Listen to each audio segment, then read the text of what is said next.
अस्सलाम वालेकुम। कैसे हैं आप सब? उम्मीद है कि आप सब खैरियत से होंगे। आज मैं आपके साथ ज़बरदस्त किस्म के मटन मंदी राइस की रेसिपी शेयर करूंगी, जो बनाना बहुत ही आसान है और ये बनकर बहुत ही जूसी और टेंडर तैयार हुए थे। तो रेसिपी स्टार्ट करते हैं। बिस्मिल्लाहिर्रहमानिर्रहीम। इसके लिए मैंने एक मटन की रान ली है। इसे मैंने अच्छी तरह से वॉश कर लिया था। अब हम इसे डीप कट लगाएंगे। हमने डीप कट लगाने हैं जिससे इसके अंदर अच्छी तरह से जो हम मैरिनेशन इसकी तैयार करेंगे वो अच्छी तरह से इसमें मैरिनेट होगा। इसकी जो एक्स्ट्रा चर्बी वगैरह है वो हमने देखें रिमूव कर दी है। अच्छी तरह से हम इसे डीप कट लगाएंगे। अब 2 चम्मच नमक लेंगे, इसे इसमें अच्छी तरह से लगा देंगे। आपने अच्छी तरह इसे लगाना है। जिधर जिधर हमने कट लगाए हैं कट्स के अंदर तक आपने जो नमक है वो लगाना है। बेसिकली जो मंदी होती है वो ज़रा नमकीन होती है, इसलिए हम इसे 2 चम्मच नमक पहले लगाएंगे अच्छी तरह से, ताकि जो इसका नमक है इसके अंदर तक लग जाए। 2 चम्मच नमक लगाने के बाद इसे हम तकरीबन 2 घंटे के लिए छोड़ देंगे। अब इसका मंदी का जो मसाला है वो तैयार करेंगे। उसमें हमें जो जो इंग्रेडिएंट्स चाहिए उसमें 12 से 13 अदद कश्मीरी लाल मिर्च, 3 बादियान के फूल, 2 दालचीनी के स्टिक्स, 12 से 13 अदद लौंग, जवतरी, इलायची, 2 चम्मच सूखा धनिया, 2 चम्मच ज़ीरा, 1 तेज़ पत्ता।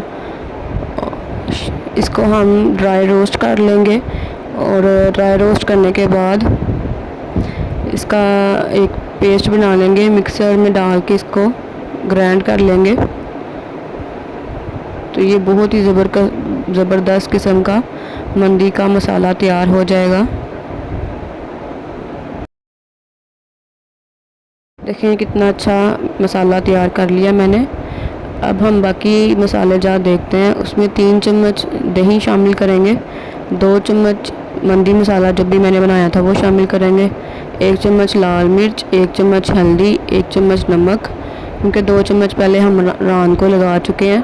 टोटल 3 किलो की रान थी, तो 3 चम्मच लेमन जूस, 3 चम्मच चिली सॉस, 3 चम्मच विनीगर और 3 चम्मच ही हरी मिर्चों का पेस्ट, 3 चम्मच लहसुन का पेस्ट और 2 चम्मच ऑयल शामिल करके अच्छी तरह से मिक्स करेंगे। इसमें चिली सॉस भी शामिल किया है 3 चम्मच। अच्छी तरह से मिक्स करेंगे। अब इसे हम रान के ऊपर अप्लाई कर देंगे। आपने अच्छी तरह से मसाला जो है इसके ऊपर अप्लाई करना है। इसके जो हमने कट्स वगैरह लगाए हैं उसके अंदर तक आपने मसाला जो है लगाना है।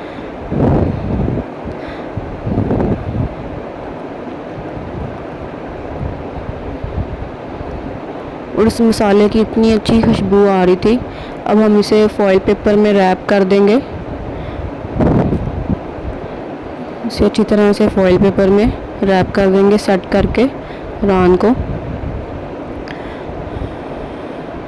और तकरीबन 24 घंटे के लिए, अगर आपके पास ज़्यादा टाइम है तो आप इसे 24 घंटे के लिए मैरिनेशन के लिए फ्रिज में रख दें। इससे जो मसाला है वो अच्छी तरह इसके अंदर रच बच जाएगा, बहुत अच्छा टेस्ट आएगा। नहीं तो आप 10, 11 या 6 घंटे में भी इसे स्टीम कर सकते हैं। अब 24 घंटे के बाद हम इसके अंदर छुरी की मदद से सुराख करेंगे ताकि इसके अंदर जो स्टीम वगैरह बने। अब स्टीमर में रान को रखेंगे और पतीले में रखेंगे। पतीले में 2 लीटर मैंने पानी डाला। अब इसमें हम 4 लेमन शामिल करेंगे, कट किए हुए बादियान के फूल, इलायची, दालचीनी, सौंफ, सूखा धनिया, कलौंजी शामिल करेंगे, ज़ीरा शामिल करेंगे और इसे एक उबाला आने तक पकाएंगे।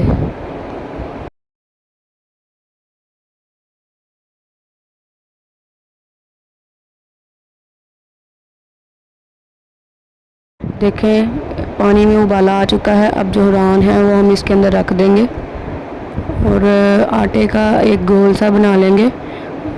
उसको पतीले के किनारों पे लगा देंगे, पतीले को सील पैक करने के लिए। अब 3 घंटे के लिए इसे हम लो फ्लेम पर पकाएंगे। 3 घंटे के बाद छुरी की मदद से ढक्कन को खोलेंगे।